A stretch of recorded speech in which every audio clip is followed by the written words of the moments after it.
Ah, cool.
Buongiorno appassionati del mondo dei motorsport TCR International Series qui a Imola per quanto riguarda questo appuntamento italiano e tra poco sarà il momento di iniziare con le qualifica che in realtà sono due, la prima appunto partirà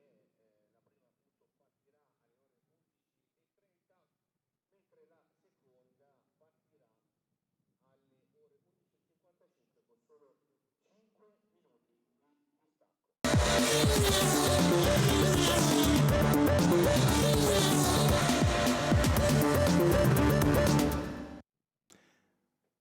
Good morning, everyone, and welcome to Imola in Italy for rounds 7 and 8 of the TCR International Series. We've got qualifying coming up for you in just a few moments' time. In fact, starting in about 6 or 7 minutes' time. Beautiful day here in Emilia-Romagna. 27 degrees on track, 23 in the air.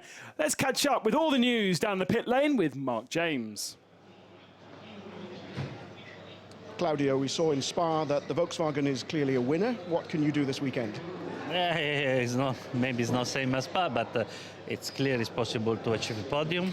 And this morning the timing was so complex near the free practice, but I think now we will see what happened to qualify. But I'm confident to stay in the top 5.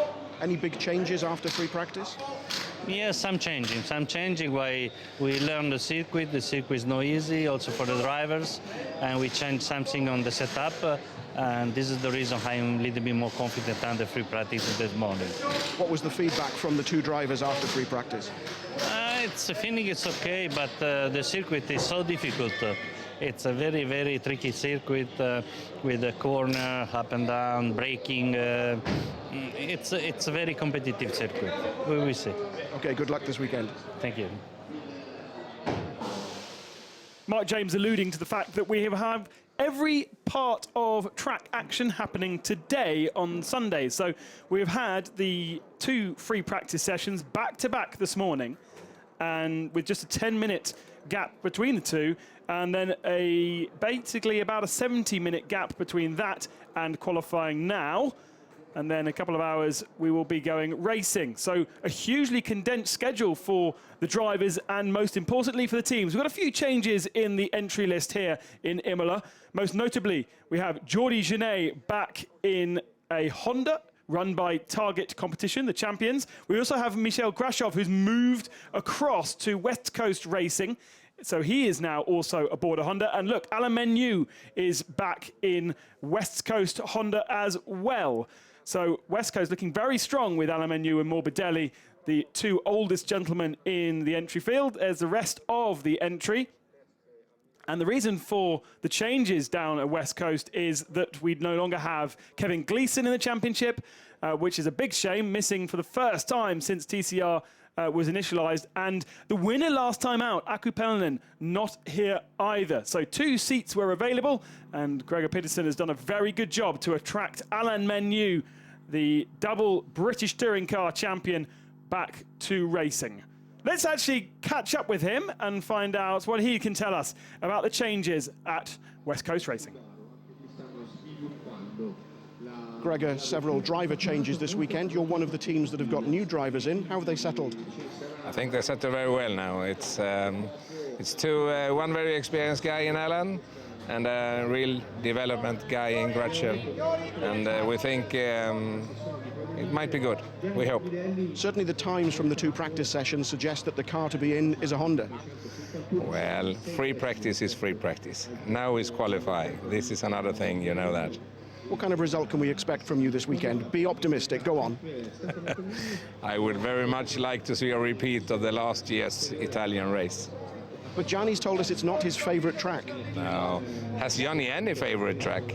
Monza, I think. Maybe. It might be. Okay, good luck. Thank you very much. And alluding to a double victory in Monza last year for Gianni Morbidelli in the Honda, in the West Coast Racing team. And he'll be hoping to do the same. He's been very fast this morning in free practice. The ultimate fastest time in free practice too, Gianni Morbidelli. And the Hondas were right up there. We had Morbidelli, we had Grashov second, and then we had Jordi Oriola 5th and Alain Menu 6th. So certainly the car to have. And Morbidelli with no weight after a very disappointing weekend in Spa, where he had a puncture and retired out of race 2. So he's a bit down on points, a little bit off the championship lead, but hoping for a big deal and points haul here. Can he get a double victory? Can he get a repeat of what he did in Monza 12 months ago? It's going to be very tough, especially with this condensed schedule, especially with the heat. Now, one part of the West Coast garage was concerned with the heat, and there is confirmation of Morbidelli. He's only 4 points off Pepe Oriola's lead in the championship. James Nash second after taking his first victory in Estoril. And there's Aku Peltonen, 4th, 21 points down, but not here this weekend. Big shame. Comini, and Jean Calvinet, 5th and 6th after a 1-2 in Spa in race 2. The first victory for the Leopard Racing team. The second victory for Volkswagen, as they took one victory in the inaugural season last year. And then to some of the drivers who are one-offs, or indeed like Jordi Oriola, coming back to the championship. He did pick up some points in Bahrain when he was driving an Opel. He is now driving a Honda for Target competition. The champions last year with 9 wins to their name. But just a single entry at the moment for Jordi Oriola to get him back out there with this Honda. They picked it up on Thursday. They shook it down in Misano and then headed down here to set up for this race weekend. We're about 50 kilometers from Bologna. We're not far from Mugello, which is hosting MotoGP this weekend. A huge weekend of motorsport in Italy. And this is really the heartland of Italian motorsport, with Ferrari not far away either. And also the Toro Rosso Formula One team based not far from Bologna. This is the place you want to be. And with the beautiful weather conditions that we have, the Italians are getting very excited because this is the start of the summer. The TCR International Series have put on a lovely weekend's worth of action for the fans. They have free entry into the circuit. They have free entry into the paddock. And they can enjoy a full day's worth of touring car action with qualifying and the 2 races. It's a wonderful place, Imola. If you've never been, you must make sure you come. A parkland circuit, but not in the same sense of Monza. It's not known to be in a parkland, but if you drive around the inside of the circuit, it's like you're in a village. There are little houses, little restaurants. There's a football pitch, in fact, and a little vineyard just behind my commentary position. And you really are in the town of Imola. Not, by the way, in San Marino, as some people may think, and I thought when I arrived and tried to get a taxi to San Marino yesterday morning. Imola is very much in Italy. It's just known as the San Marino Grand Prix and hosted many Grand Prix before its reconstruction in 2007 to the layout that we have now. Not much has changed, though. The layout is pretty much the same as it was for Formula One days. In fact, it's more similar than it was a couple of years ago. And we'll take a look at the track now as the cars head out onto circuit. 2 portions of qualifying. Qualifying 1 is to get into the top 12 positions. So that's the important bit. Who goes through? We've got 16 races here. So there'll just be 4 drivers eliminated at the end of Q1. And then Q2 will set the grid for both race 1 and race 2. I should also mention that we have a all-female team here this weekend in BD Racing Motorsport. Carlotta Fedeli and Alessandra Neri are racing for BD Racing. Carlotta's been racing in the Ibiza Cup over in Italy the last few seasons, actually, with BD Racing. And Alessandra Neri is known to Superstars and GT series, but has done very little in terms of front-wheel drive. In the last few years, hasn't raced because she's been concentrating on her presenting career in Formula One. So she's a commentator and presenter for Sky Sports Italy, and has decided to come not only and drive in this championship this weekend, she's going to try and commentate from inside the car. Jordi Genet heading out in the Liqui Moly Team Enxler Volkswagen. He knows the car well. He's a development driver for the Volkswagen Group and therefore has worked very hard on initially the Seat Leon and then developing the Volkswagen Golf, and been drafted into Team Enxler to try and find a bit more pace for them. Obviously, Volkswagen taking their first victory of the season at Spa last time out with 1-2 for Leopard Racing, but Team Enxler have been lagging a little bit behind. They had David Kajaya and Mikhail Grashov, but now Grashov has moved to Honda, to the West Coast Racing team. It opened up an opportunity to get Genet into the car, and hopefully that will help.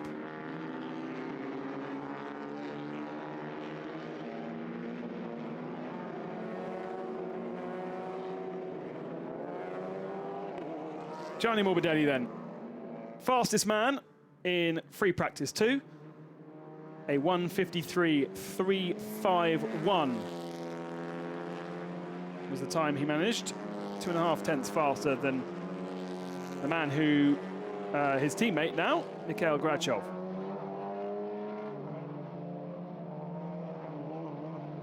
Hard compound Michelin tyres, but a pretty warm day, and certainly the circuit's quite warm. The track temperature nearing 30s now, and therefore trying to get some temperature in the tyres. Right, the cars are heading out onto the first fast laps. Alessandra Neri heading out to pit lane right in the middle of the group, which is not going to be the most sensible place to be. Sergei Afanasiev, who leads the cars round, leads 3 Lukoil Craft Bamboo Seats. Still the car to have, the team that's leading the championship.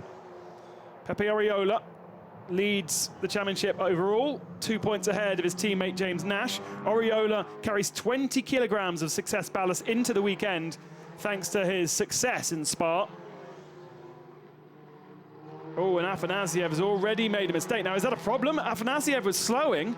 Was it just to let Nash and Oriola through without causing a problem? I think it was, yes. So he made a mistake going into Tosa and then decided to back out of it and not get in the way of his teammates.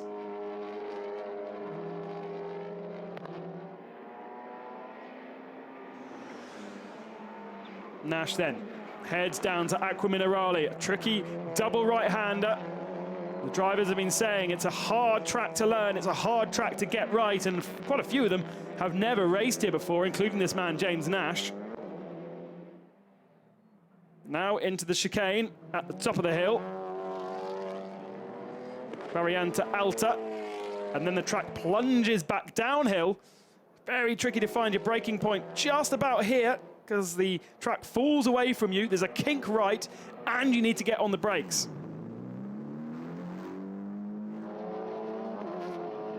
Let's have a quick look to see what we're going to get. All 4 wheels off for James Nash and Oriola. They're allowed 3 times to exceed track limits before the race director will give them a penalty. So Oriola goes fastest, Nash second, Afanasiev 6 seconds down in third, but now Morbidelli comes across the line to register his first time. And there's Attila Tassi, the only man to have competed in all the races so far this season and not scored a point. Not a great record to have. He's also had 2 mightily impressive accidents in Bahrain and in Spa. Now, one story we haven't mentioned yet is Dusan Borkovic. He's just come across the line, and he had a problem. He's just at the top of the screen there. He had a problem in free practice 1 with the rear left suspension of his car collapsed, which meant he missed most of free practice 1 and pretty much all of free practice 2.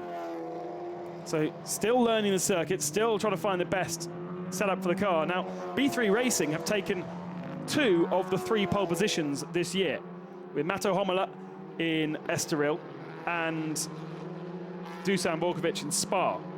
So they're very, very good at finding 1 lap pace out of the Seat with the Michelin tyre, but they haven't really managed to dial in the car for the full race distance, and they've been struggling at the end of races to get the results that they needed.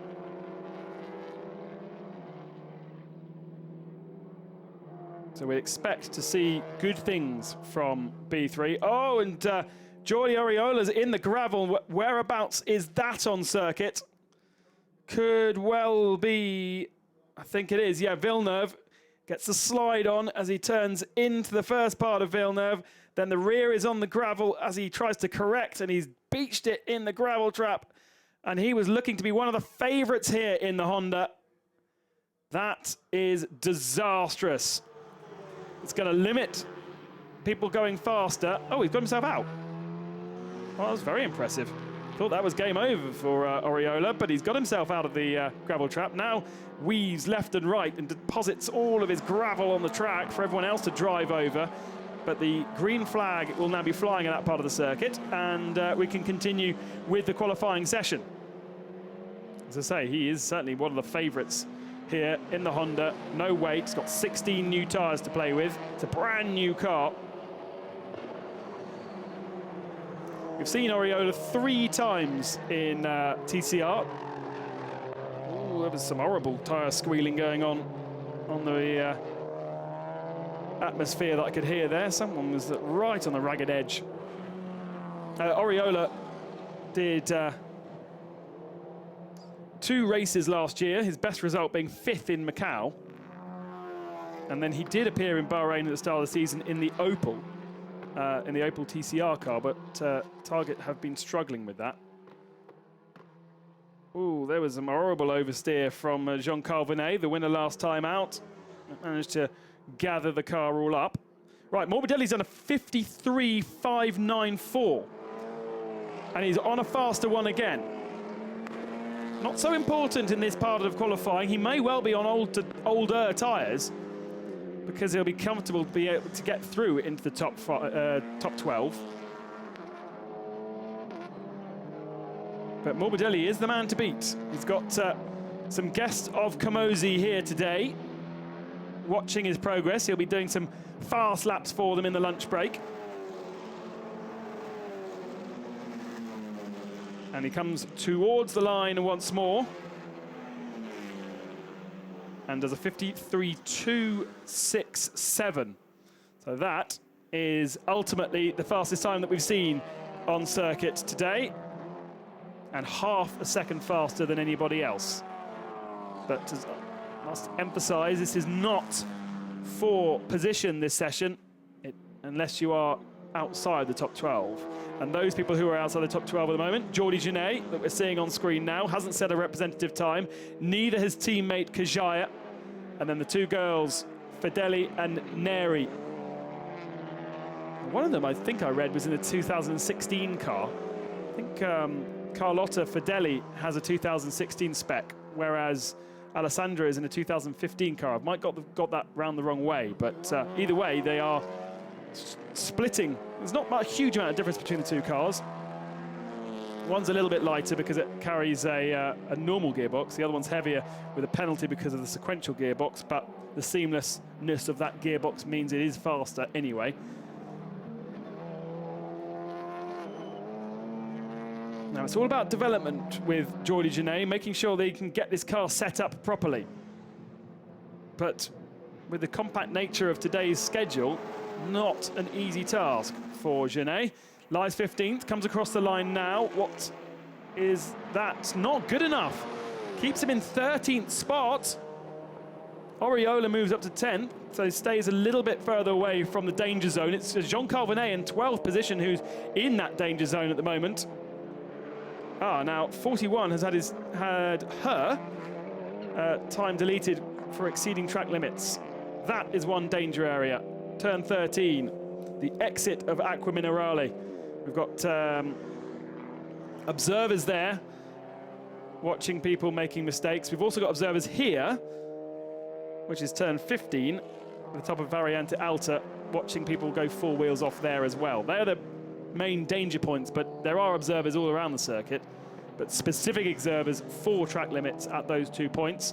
And Carlotta Fedeli has already fallen into a problem, as has Jordi Oriola. His time is deleted. And that means he's going to drop, I would have thought, a couple of spots back down towards the danger zone. At the moment, it's those 4, the 2 Liqui Moly cars are out. Now, who was that? David Kajaya goes 6th. Great time for Kajaya, safely through with a 54.250. And that's even more spectacular because his teammate Jordi Genet, who is far more experienced, is only in 14th position. A small improvement from Attila Tassi, I think, putting him in 10th position. Borkovic is 11th. Vernet is 12th.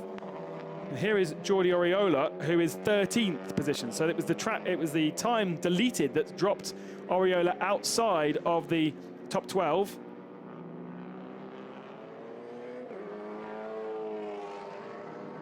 We watch Michel Grashov, who is in Aku Pelnen's old Honda. with the blue stripes. No difference in the liveries from last weekend to this weekend, just different drivers in those cars. Krachov into the two Ravatsas. Looks pretty good. He's fourth fastest at the moment, so he's really settled in to driving this Honda incredibly quickly. They did no testing. It was simply the start of today was his first experience, and he's loving it clearly. Comes towards the line and improves his time up to second spot. He's still half a second back from Morbidelli, but that's an impressive time. Oh, what is going on there? Jean-Carl Venet comes over the chicane, jumps over the chicane and smashes into the side of Alain Menu, and clearly has damaged his front right suspension. What a bizarre thing to do in qualifying. Now, where is Vernet? Vernet is 14th now, so he's outside of the ability to qualify, but by the time the team get that car sorted, he's going to have no time to make it into Q2. And I think Jean-Carl Venet, winner last time out, our last winner, is going to play no further part in qualifying. That is ridiculous. Here is Alessandra Neri, the Sky Sports presenter and sometime racing driver. We've got, confusingly, Fideli's time at the bottom of the screen. She's about to finish her lap. Where does that put her? Stays in 15th spot. They are, yeah, they're about 2 seconds off the pace of the rest of the drivers out there. So a lot of work to do for these two girls. And Neri is 3 seconds slower than Fideli. This is Fideli. A little bit more experience in the Seat Ibiza Cup for the last couple of years in Italy. So used to the front wheel drive. But 4.2 seconds off Morbidelli's ultimate time.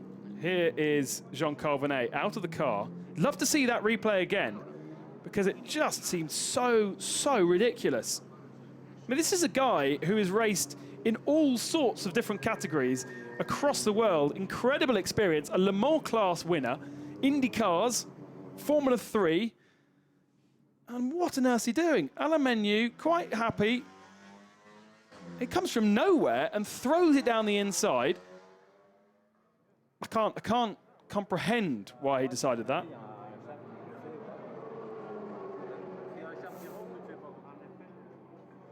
We'll have to get Mark James down there for an interview, I think, between the two sessions to try and comprehend exactly what he was thinking. But he has thrown away the opportunity of a good weekend.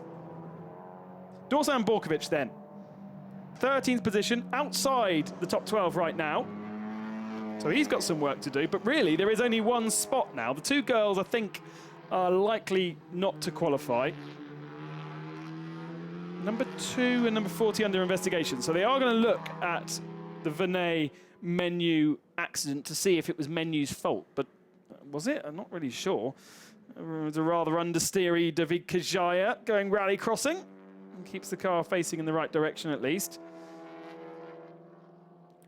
Meanwhile, Alessandra's Neri has improved her time. She's still 16th, but she's done a better lap that last time through. She gains more and more experience. So with Venet now in the pits and definitely rather broken, Fideli and Neri probably unlikely to find 2.5 seconds. There is only one spot that everyone's fighting for. It's Borkovic, who is 13th, Jordi Oriola in 12th, and Attila Tassi in 11th, and then Menu in 10th. Now, Borkovic is 1.8 back, whereas Oriola and Tassi are 1.5 back. So we're watching Jordi Oriola now. We saw him in the gravel facing the wrong direction. We've got 3 minutes and 20 seconds remaining of qualifying. Didn't look particularly pretty over the curb at Villeneuve there. The car kind of squealed. And we're hearing from the pit lane that Menu's got away with that. I think the contact was with his door, so it might look less pretty, but I think mechanically the car is probably pointing in the right direction. Now there's a white flag flying there, which means there's a slow car ahead of Jordi Oriola. Where is that slow car, and is it going to compromise him? as he heads down towards Acqua Minerale. It's could well be Stefano Camini, I think. The braking zone into what is known as turn 11 to race director, and it is Camini warming up, so he should stay out of the way. Hopefully they can peer over the rise, the heat haze from the track. Indeed, Camini blends back into the racing line, and Oriola bounces over the curbs. Oh, now you see that's track limits, and he's already been pinged once, so he won't have any other chances. This lap is not going to count. He is 12th, 0.7 down in sector 2. That would have improved his time up into 7th position, but race director is not going to allow him to have this time unless the man doing the track limits was looking the other direction. Again, 4 wheels off there. It's all down to whether the marshal sees it. Oriola improves to 9th, but I think that time is going to be deleted. Meanwhile, Dusan Borkovic through the chicane tries to keep the car on the straight and narrow. He does so. He keeps it nice and tight. It would have compromised his speed as the car bubbled over the curb, but crucially, he is on course at the moment to depose his teammate Attila Tassi of 12th spot. And then once Tassi drops down, will Oriola drop further back? Again, Borkovic keeps 2 wheels on the track. Towards the start and finishing line. He will be able to go again because he's got 1 minute left of the session. Borkovic goes 8th spot. Good lap from Borkovic, or good enough at least. I think he should be pretty happy and safe with that, 1.3 off. It's dropped Attila Tassi now into 13th position, and now Alain Menu is on the bubble.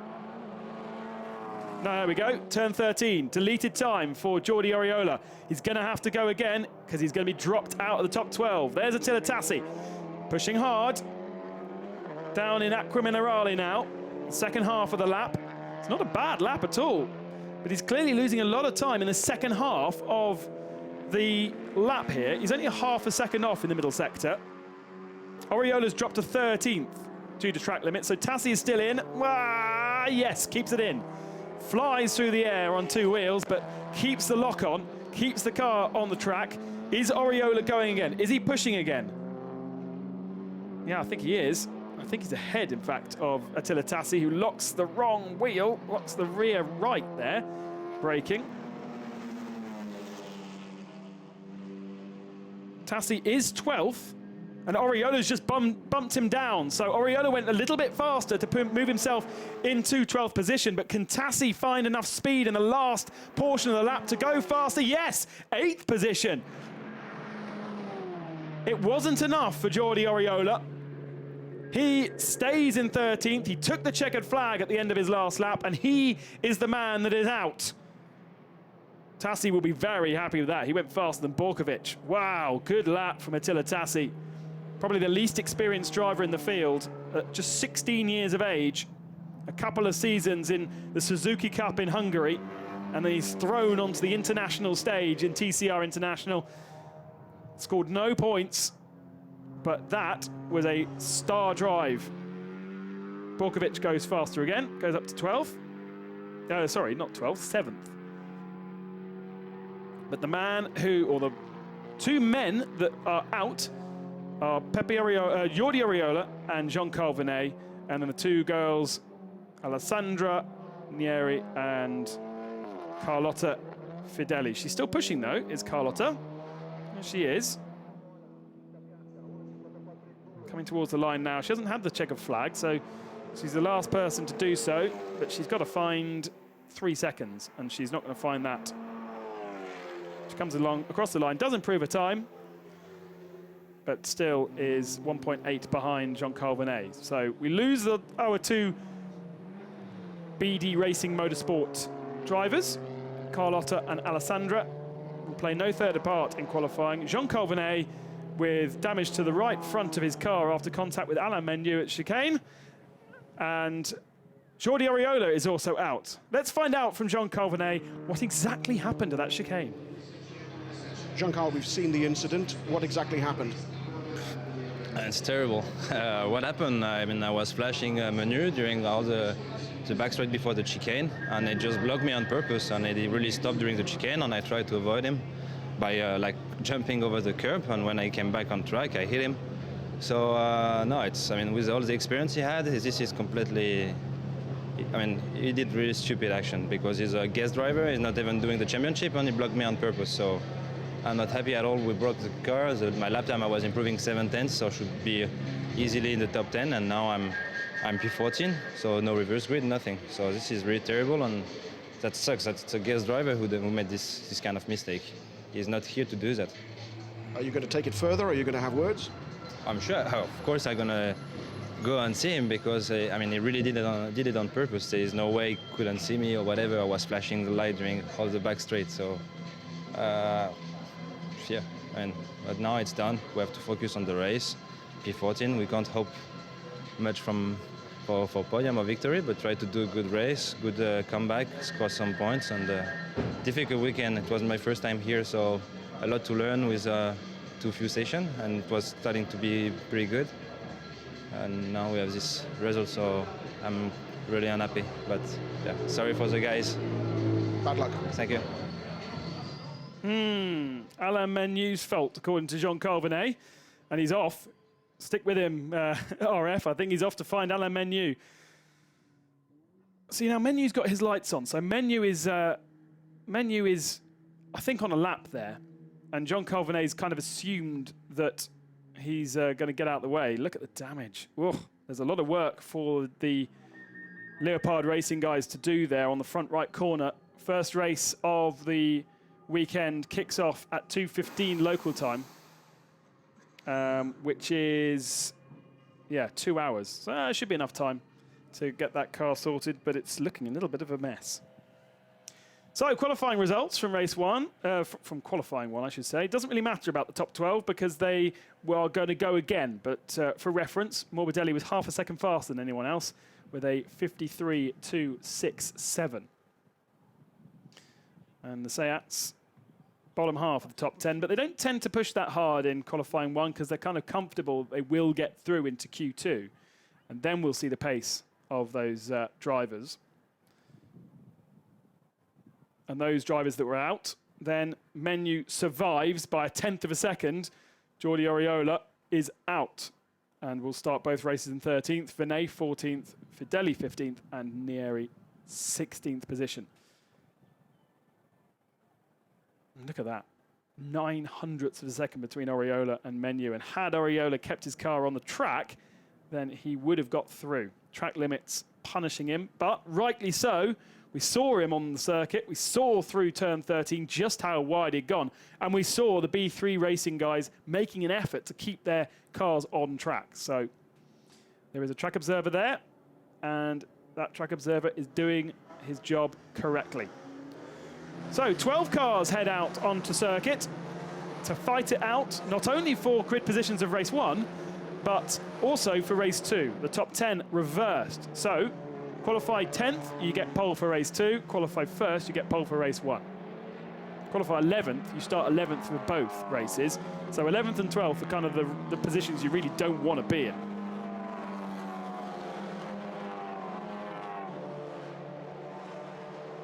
We've got 10 cars on track at the moment. And now Borkovic is the 11th car. I presume it's Attila Tassi, there he is, who is the 12th car. Now, Attila may well have used an extra set of tyres to get through into Q2. So he might not have the rubber to be able to do 2 runs. We may see 2 runs out of these guys, but I don't think we will with a 2-minute lap there and thereabouts. By the time you've done your warm-up lap and then 2 flying laps, that's 6 minutes gone. So Attila Tassi heads out. He's going to have the track all to himself. The rest of them, look, all squabbling over the same piece of tarmac. How many cars is that? 1, 2, 3, 4, 5, 6, 7 cars, all wanting to go at the same time. I never understand why this happens. It always happens. Look, and Camini's having to block. Oriola's trying to get past him, but Camini doesn't want him in front because that's going to compromise him. So they go side by side into the chicane. It's like it's the start of a race. I think Oriola's now probably going to back out of it. The circuit, by the way, is 4.9 kilometers. I don't know why we all have to be on the same 100 meters of straight. Camini throws his car down the hill at Ravazza, gets a big slide on, knowing therefore that the rear of the tyres don't have the grip that he would want. Now, this first lap is not necessarily going to be the ultimate. It's the second one. Morbidelli has clear track ahead. There's one car ahead of him, and that's Afanasiev, who is gone. So Afanasiev's the first man to start a lap. Then it's Morbidelli, who comes past. Camini still warming the tyres as he breaks the beam, with Oriola, Nash, Kajaya and Genet all behind in a long train. And then Alain Menu carrying his battle scars from Q1. We're watching Gianni Morbidelli then. Favourite surely now for the weekend. No weight on that car. Fastest in free practice 2, fastest in qualifying 1. Clean track ahead of him. And through the first split, actually, Morbidelli is being matched by Genet, only Genet. Oriola and Nash fractionally faster through the first sector of the lap.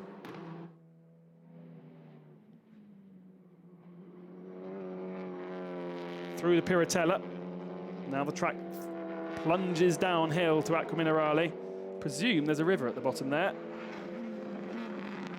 Haven't actually gone down and had a walk. There's a great pizzeria on the right-hand side here.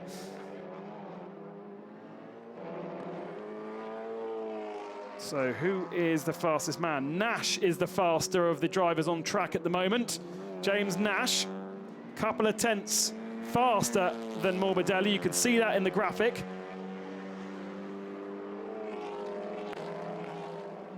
It's pretty tight between them, though. It's going to be nothing separating them. Morbidelli then comes down the hill through Ravazza. Ooh, car didn't look very happy as he braked for the second part of that, did it? Bobbling around at the rear end.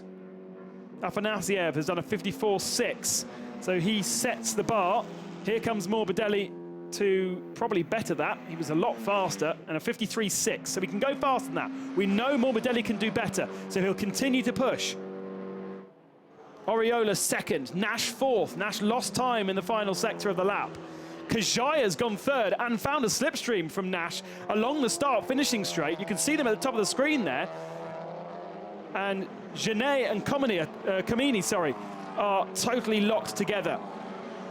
So after one lap, Morbidelli, then Oriola, Kajaya, Imola in fourth, Genet fifth, Nash sixth, Afanasiev, Grashov, Menu in ninth position. Camini was 10th, now 11th. Attila Tassi is the only man not to set a lap, and Borkovic went fourth. So Menu sits in 10th position at the moment until we wait for Tassi to complete his lap. But focus now must be on the second lap of these drivers. This is where the pole time is going to come. Afanasiev, fastest of anybody through the second sector. Borkovic has lost his time. Oh, I think Morbidelli might lose his time from that little mistake as well. He was only just over the white line, and he might not have any warnings, and therefore he might get away with that. But the car did not look very happy. He would have lost time anyway. There's confirmation that Borkovic loses his time for fourth. Afanasiev under the brakes into Ravazza. Morbidelli, who is the faster of the drivers on track, I think.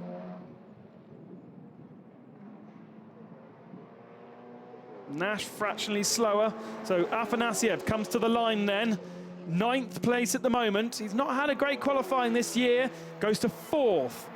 Behind him, Morbidelli. We need to see what Morbidelli can do. He's going to improve his time. And then Oriola's behind him, or actually Oriola's ahead. Morbidelli crosses the line, goes fastest. So Morbidelli now the fastest. Oriola's just behind. Has he improved? No, Oriola didn't improve. Nash only down in 7th spot. Camini's gone up to 3rd position. Oh, and there's a mistake from Afanasiev. He's not going to go faster. Imola in 10th position. Imola improves to 5th position.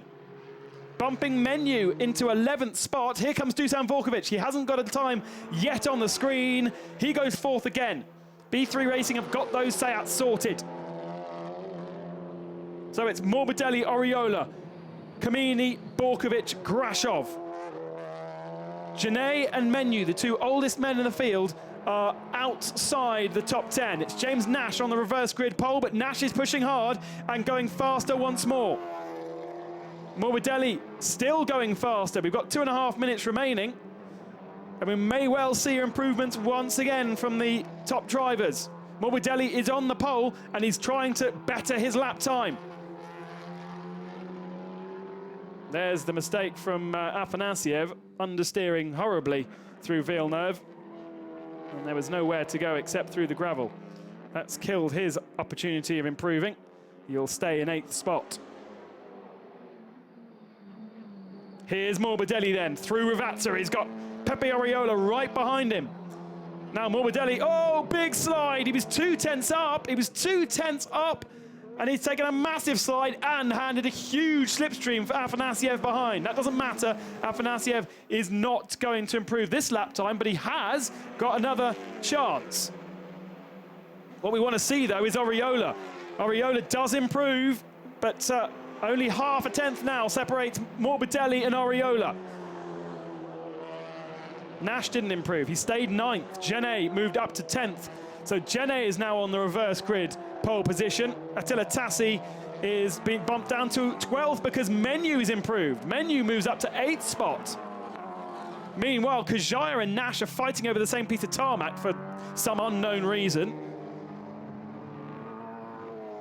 Kajaya is 3rd position. So whatever Jordi Genet's done, not only has he managed to energize his team, but he's got David Kajaya performing incredibly well. Kajaya's 3 tenths slower, yes, than Morbidelli, but he's in 3rd position.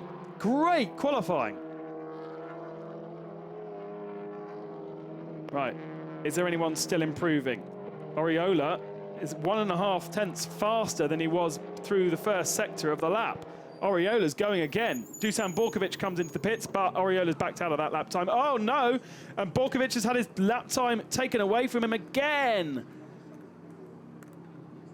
Oh, so 5th spot is going to go where for Dusan Borkovic? That lap time that he set last time is being taken away from him. They haven't adjusted the timing screens yet, as we see Oriola and Comini. Comini understeering Kamini very wide. He's still on one. Oriola's backed out of his.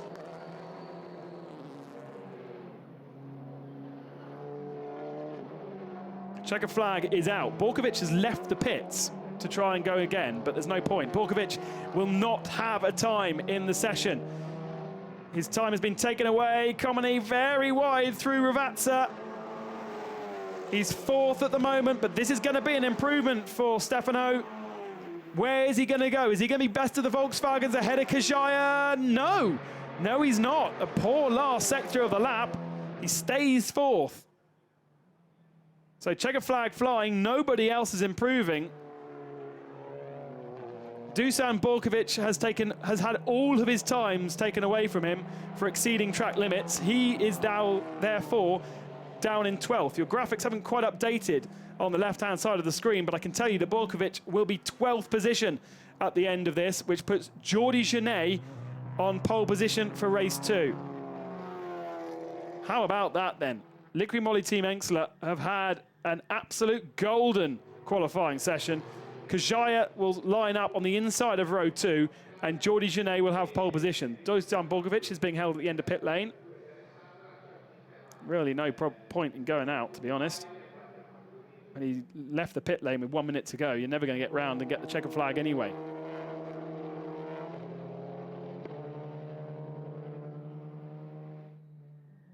So Morbidelli is the pole man, as expected. Pepe Oriola with just half a tenth slower than Morbidelli with 20 kilos. All that complaining yesterday in the preview about the kilos are going to be a huge difference and oh, the Volkswagen's got better engines and da-da-da-da-da. And at the end of the day, Oriola is just half a tenth behind Morbidelli. When the bullshit stops, we've got a great fight on our hands. Kajaya 3rd, Stefano Camini 4th, Grachov in 5th position in the West Coast Honda. Imola 6th. 7th for Menu. And 8th for Afanasiev. Now, James Nash has had his time disallowed as well. So Nash may be moving here. He's in 9th at the moment, but I don't know what's going to happen if they take away that time.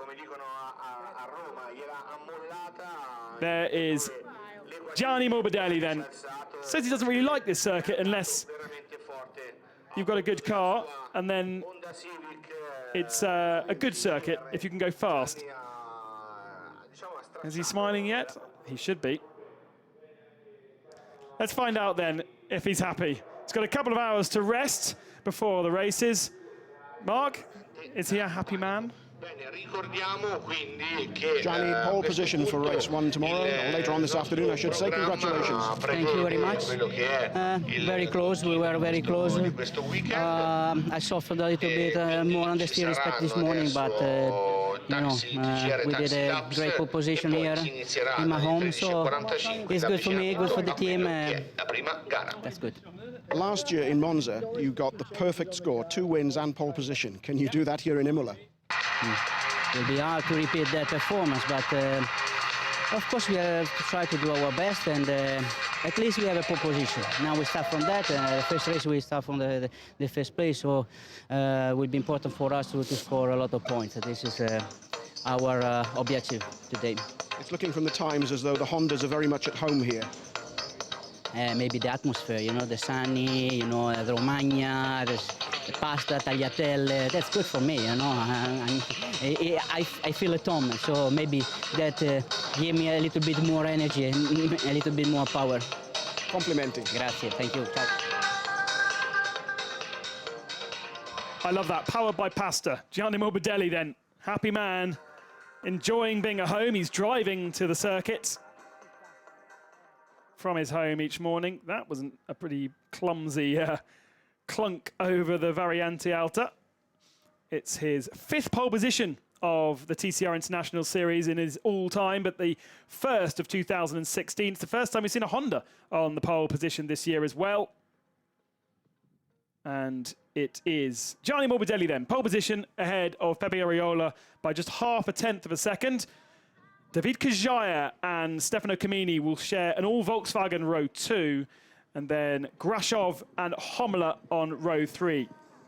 Alain Menu will start his debut in TCR, his first race start, I think, actually, in 7th position, and then Sergei Afanasiev in 8th spot. James Nash had his time disallowed, but stays in 9th, and Janae will take the race to pole position in 10th position. Tassi and Borkovic missed out. We've got racing at 2:15 local time. We'll see you then in just 2 hours' time.